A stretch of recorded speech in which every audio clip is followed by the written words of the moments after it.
The following audio drama is rated G for general audience.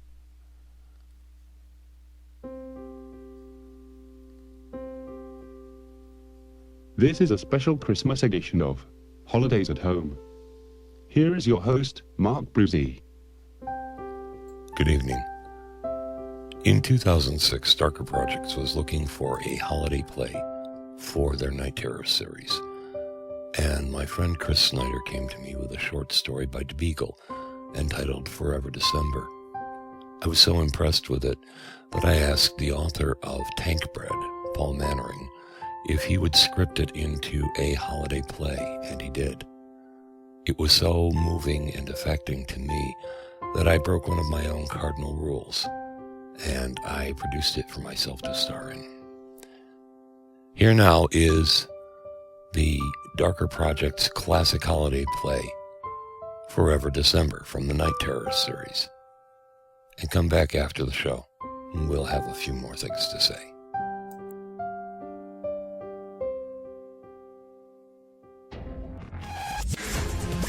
You are listening to audio drama in a darker shade at darkerprojects.com. And now our feature presentation.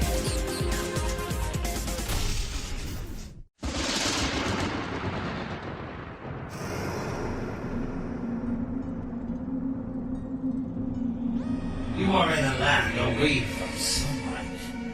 You are in a land of darkness and fear. Somewhere between waking and sleeping are night terrors.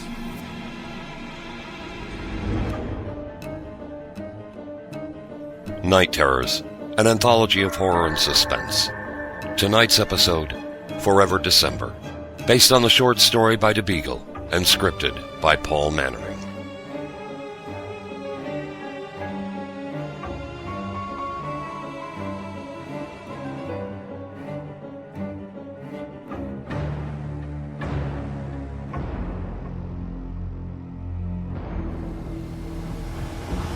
You okay? It was too damn close. What are you doing out in this mess? Just passing through, looking for work. You'll not find much work or travel far in this weather. I'll have to find work somewhere. Maybe shoveling tomorrow. Tonight, we bring you a tale with a holiday flavor. And no, I don't mean one of the fine fruitcakes that have been passed around since time began. This story is about Rollie, a postman and a father. I'm actually grateful they let me tell you this story this time around. I think after you've heard it, you too will want it to be Forever December.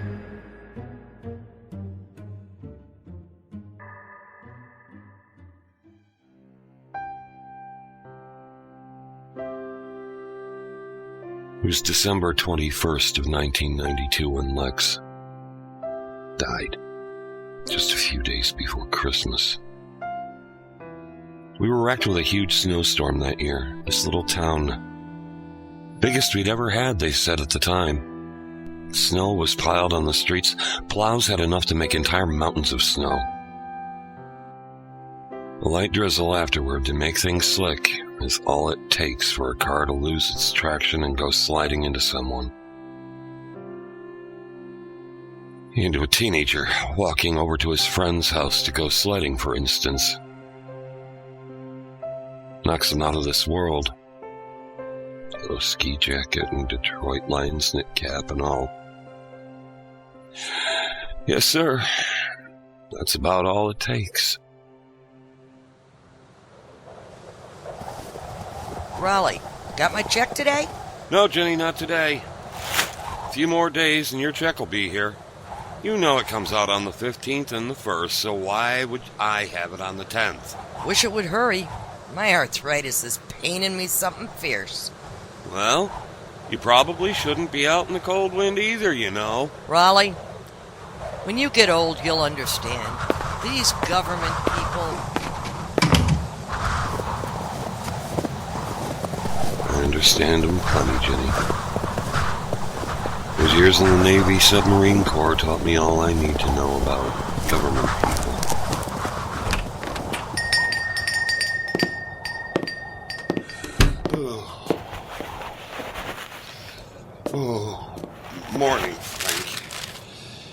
Here's your mail. How's the pharmacy business? Oh, it's good on a day like this, Rollie. We may need to postpone the chess game, though. Looks like the weather's closing in. Yeah, the heating company is supposed to come out and fill the tank tonight. And I have an appointment. Tomorrow's better if it works for you. All right. I'll make sure Eleanor hasn't scheduled me for anything else. You'd think after 40 years she could give me some notice of upcoming events she's committed me to. After 40 years, you'd think you'd know better than to say such things.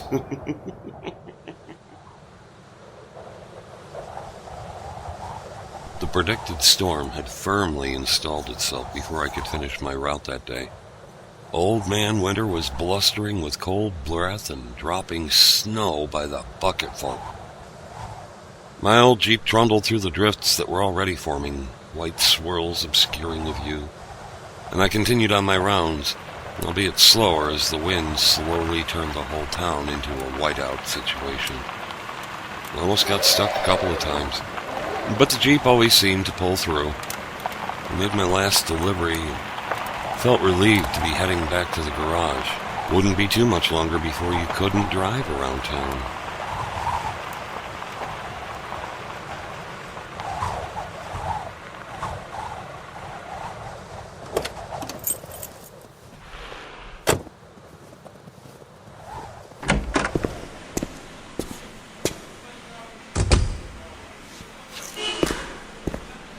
Got your rounds done, eh, Rollie? Good thing I put them snow tires on, eh? Yeah, Paul. Very glad you did. It's getting deep out there, and I have to stop at the store on my way home tonight. There will be accidents tonight. Bet you some morons like the Rasteins didn't get their snows on yet, old bastard. They didn't prepare. There'll be people sickles come morning. Well, see you tomorrow, Paul.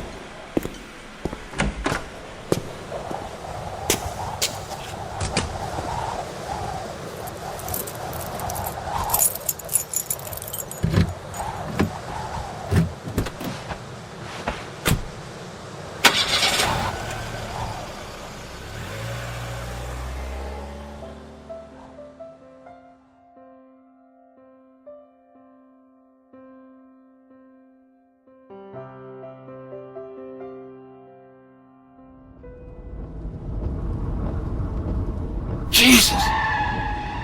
You damn fool! Almost ran me down. You okay? It was too damn close. What are you doing out in this mess? Just passing through. Looking for work. You'll not find much work or travel far in this weather. I'll have to find work somewhere. Maybe shoveling tomorrow. Wait, where will you go? I'll trade you a hot meal and a soft bed for some snow shoveling tomorrow. How's that sound?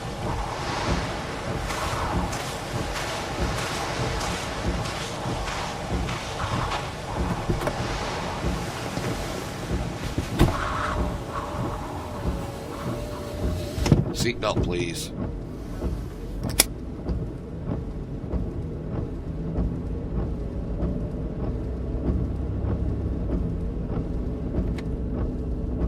After almost 40 minutes of what would normally be a 15-minute trip, I pulled in front of my house, a small Tudor-style dwelling with attached garage.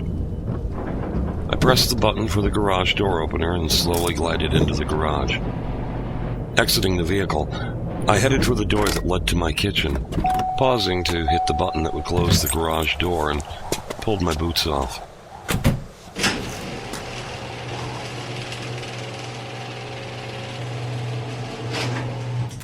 You can leave your boots here. You're lucky you don't have frostbite out in those tattered old sneakers. Let's get you inside and warmed up. You'll want to get cleaned up. First, let's take a look at those feet. They could be frostbitten. Kitchen's through here. Come in and sit down. I wear tube socks, bunched up at the toes since my shoes aren't the best. Okay, well, you want to get cleaned up, as I said. Feet look okay. I'll get you some clothes you can put on after your shower. This cupboard has towels and washcloths, and there's a new toothbrush in the medicine cabinet. We can eat dinner when you're done. Put your dirty clothes in the laundry chute and we'll get them cleaned up. Guess I should fix us some supper.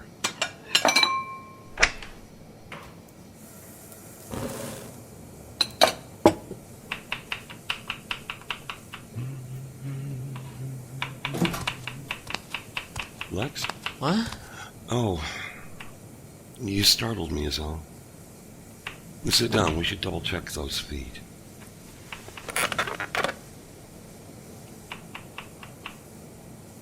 Mister? Are you okay? Yes. Sorry about that. It was gathering wool. Okay, well, they seem to be fine. In the back bedroom, there are some wool socks in the upper left drawer. And on the top of the dresser is a pair of nail clippers.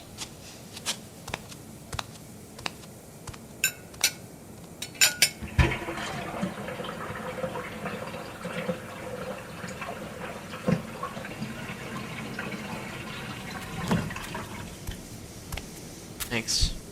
For the socks. That drawer there has the silverware. Would you please set the table for us? Sure. Smells good. Well, frankly, it smells good to me too, but I'm starved.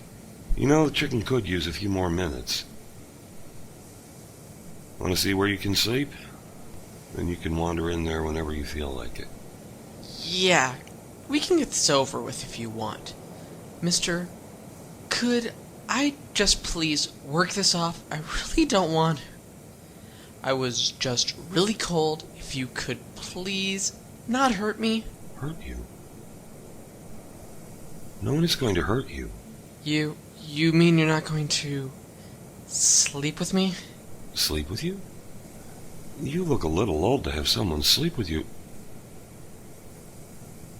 Oh my God. You thought I was bringing you here for sex? Sit down.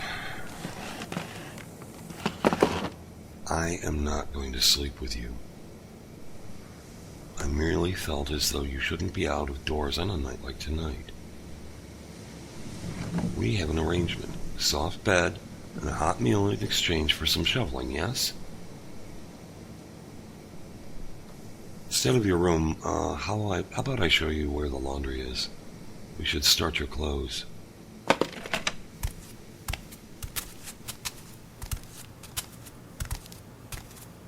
Do you know how to wash clothes in the machine? Yes, I know all about it. Detergent's over there. Go ahead and get your stuff going in there. I'll go and check on that chicken.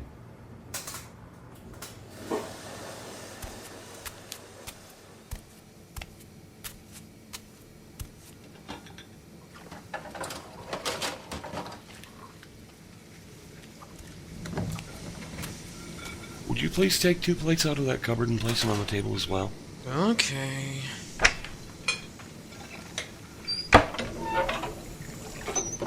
What can I get you to drink? Coffee, if that's okay. Sure thing.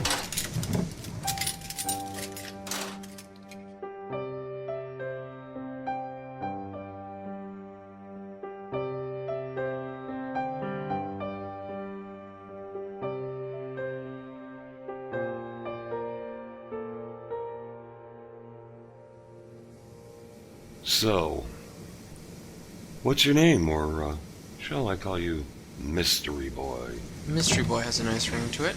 Well, I think I'd rather work on something a little more personal, bub. Tyler.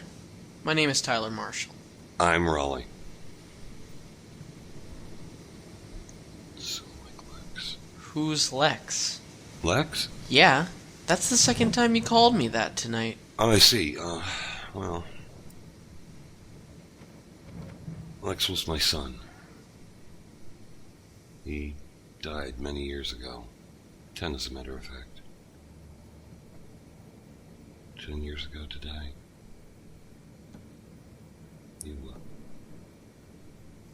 You remind me a lot of him. I'm sorry. I guess you must miss him a lot. I miss him a little every day. What was he like? Lex? Well, he was a good boy. Athletic. He had a great sense of humor and a big heart. Christmas is always his favorite time of year. I never really understood why. It's a season for giving, Dad, he always used to say to me. He made all kinds of gifts in December. He made a birdhouse one time.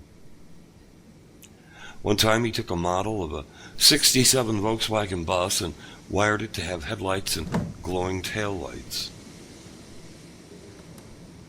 It was always about giving on December. It hit him like some strange syndrome where you feel you have to give. He did it almost like he wasn't going to have any more Christmases. Almost like he knew. He said he wished it could be December forever. I'm sorry I asked. Oh, it's okay, Tyler. Those are good memories. The Lex that Margaret and I loved. Is she your wife? She was. But we went our separate ways a long time ago. We couldn't pull it off without Lex here anymore. He was our glue, and we never knew it. So, where are you from? Camden Falls. Where's that? It's near Fiore, outside of Rensselaer. Rensselaer? Well, that's about 4 states away. How long have you been on the road? A month. Walking mostly, stopping in small hick towns so I could get work. Why are you on the road, son? My family doesn't want me. How's that? Because I'm gay. How do you know? You're what, 14? 15. And I know. But how? Did you just wake up one day and crave the boy next door? How did you know you were straight? I won't judge you. I knew you wouldn't. Oh, you did? What makes you say that? This is going to sound stupid. I was in Beacon tonight about 4 o'clock when this guy stopped and gave me a ride. He had his own wife and son in the front of his pickup, but he told me I could ride in the back for a spell. So I hopped in. There was this other guy in the back lying down to stay out of the wind. He had one of those yellow jackets, the puffy ones that swish when you move in them. He was real nice. Talked to me for a while. He said he was giving his daddy a Christmas gift. Only he couldn't do it in person on account he was running out of time. I think he said something about expecting me sooner, but that was crazy talk, so I must not have heard him right. I sat stock still as he recited his tale thus far, thinking of another boy who long ago wore a yellow ski jacket. I used to tease him and say that he looked like a great big bumblebee on it. He just laughed at me and said it was warm. So he starts telling me how he's going to surprise his daddy, 'cause he hasn't seen him in a long time, and said he couldn't find his way back home anymore. I asked him how that was. How you forgot where your home was. He told me that home isn't a building or a place. He says to me it's a feeling, and he can't find it anyplace anymore. So I asked him how he was gonna give his daddy a gift if he couldn't find home anymore. And he said someone was going to help him. I must have heard things wrong again right then, 'cause I thought he said I was supposed to help him. But that couldn't have been right, plus the way the wind was whipping around back there was like something fierce. He told me he knew I was running, and he knew what I was running from. I don't know how he knew that, or why he said that. Maybe the cold had got to his head. I don't know how, though. He had this knit hat with a lion or something on it, I think. Only it was hard to tell 'cause there was something kind of messing up the writing, like maybe grease or oil. Then he tells me about this town, says I need to find his daddy, that he'd help me out. Mr. Rollie, he got at the same place I did, but I swear he was gone in seconds flat. And I couldn't see where he went because the snow was flying. To be honest, I was kind of worried about this loco running around looking for his daddy in a snowstorm. He told me to go by the post office on Campbell Avenue to find him. So I asked directions to the convenience store and headed over to see if I could find him. Dad, I almost ran into you. I wasn't going to get into the truck because I was still looking for him. But mister, he was gone and I never did see him the whole walk I made over there. Excuse me for a moment.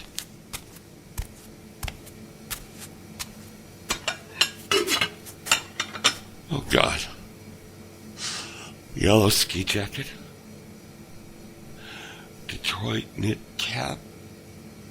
Lines part obscured by blood. God, after 10 years, why can't I move on?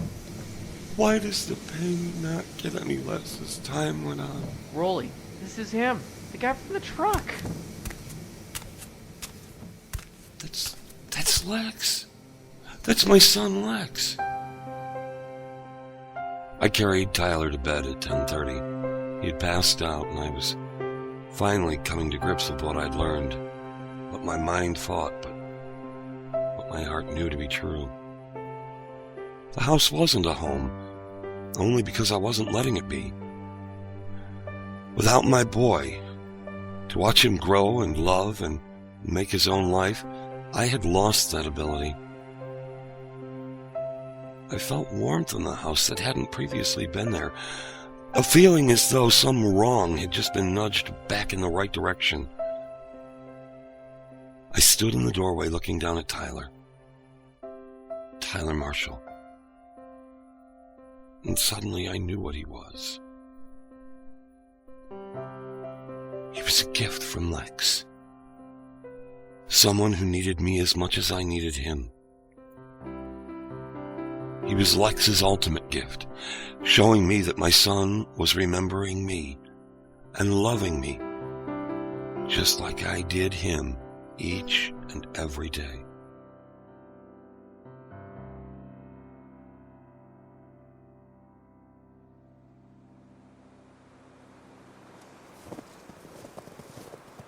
Lex? I love you, Dad. Now love him. Love Tyler. I love you too, Lex. And I will. Good night, Dad. Merry Christmas.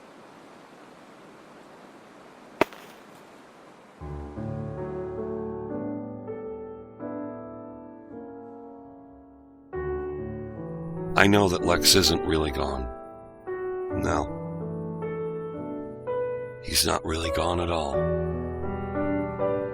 He's home.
So, Tyler is safe, and Lex is at peace, and Rollie has a new lease on life.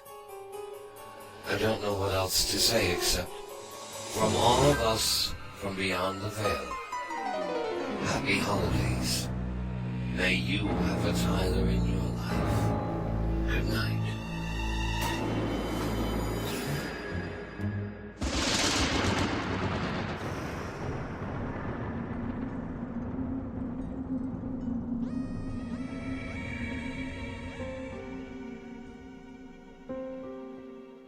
Harbinger was right.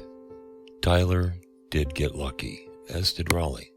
They both now have a home and a family. If you know of any homeless teens, especially LGBTQ homeless teens, please get involved. There are almost 400,000 homeless LGBTQ teenagers in the United States. Don't just give money though. Get involved, be a mentor, volunteer in a soup kitchen or in a homeless shelter. What these kids need is not a handout. They need a hand up. For Leap Audio, I'm Mark Bruzee. Thank you for listening. Happy holidays and good night.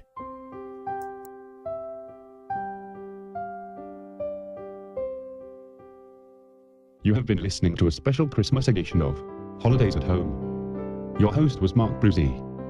Featured in the original cast were Mark Bruzee as Rollie, Linda Townsend as Ginny, Jim Barbour as Frank, Bill Hollweg as Paul, Zack as Tyler Marshall, John Lipsey as Lex, and Mark Bruzee as your host, Harbinger, based on the short story by Beagle, scripted by Paul McLaren, music by Kevin MacLeod. The series was produced and directed by Mark Bruzee, co-production by Chris Snyder, post-production by Matt McLaren. The series is produced, directed and post-produced for Leap Audio by Mark Bruzee. Night Terrors is a Darker Projects production. The executive producer for Darker Projects is MJ Cogburn. Special thanks to darkerprojects.com for rebroadcasting permission. This has been a Leap Audio Darker Projects production.